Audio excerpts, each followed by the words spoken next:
Hello guys, welcome back sa ating video.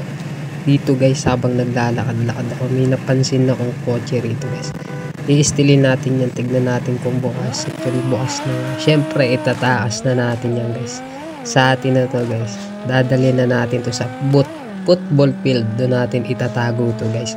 Tignan nyo guys, ang ganda na ito mamaya. Pero bago lahat, itatago muna natin yan para hindi tayo makita nung may-ari guys.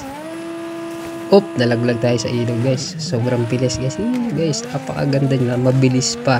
At nandito na tayo sa football field guys. Itatago na natin siya dun sa loob para hindi talaga makita. Teka, asa na ba yung daan dito? Nag-join yung ating friends dito guys. Si Josh, shoutout nga pala kay Josh. At nandito na tayo sa loob guys. Ipapark na natin siya dun sa taas. Teka lang, baba muna tayo guys. Tignan natin kung sasabit. At ayun, hindi nga sasabit. At ayan guys, iaakit natin ng hagdan guys. Diba? Kotse inakit ng hagdan. At dito na natin siya ipapark guys. Ayan. Doon pa sa bandang dulo guys. Para hindi talaga niya makita kung nasan yung sasakyan niya. Kasi sa atin, ayan, dito. Try ko ipasong kasya eh. Hindi kasya guys eh.